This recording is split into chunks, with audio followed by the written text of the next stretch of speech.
They cut their tent open from the inside and then ran out into the freezing night barefoot.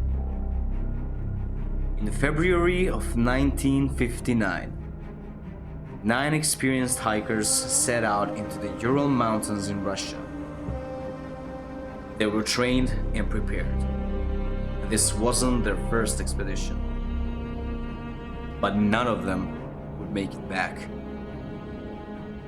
Days later, when rescuers finally reached their campsite, they found the tent, still standing and partially covered in snow.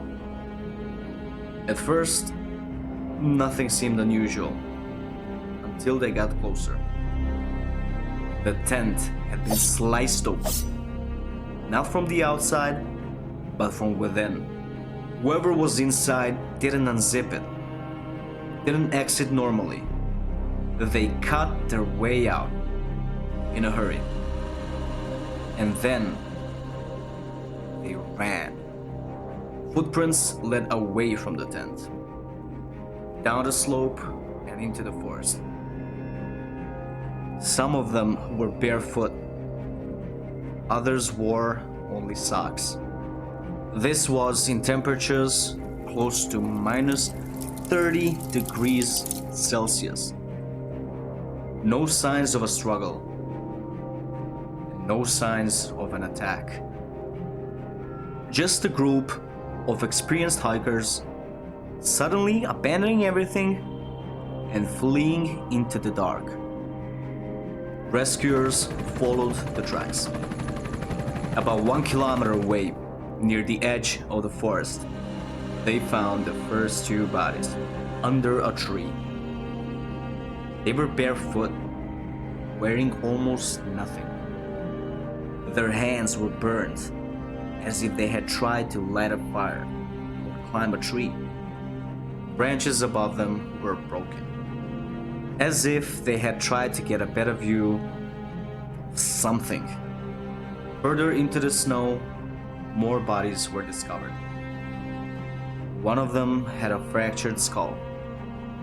Another had severe chest injuries.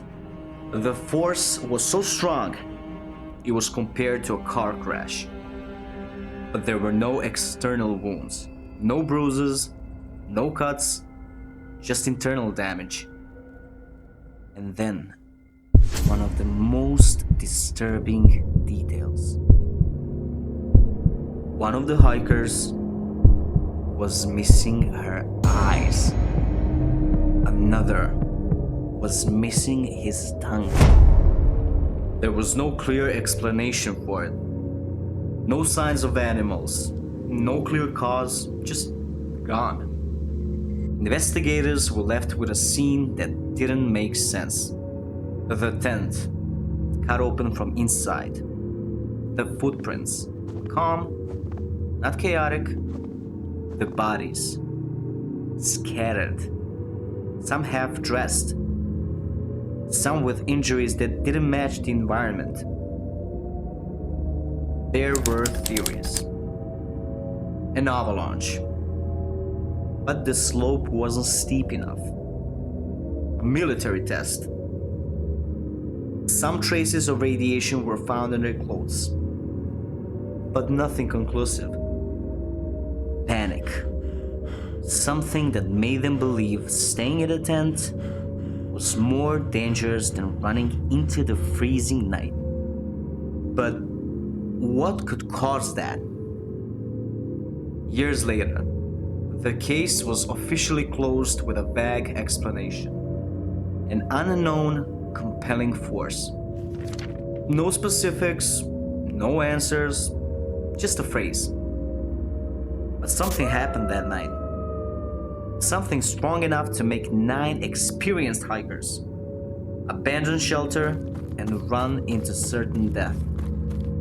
And wherever it was never fully explained. If you want more cases like this, you know what to do. What do you think actually happened?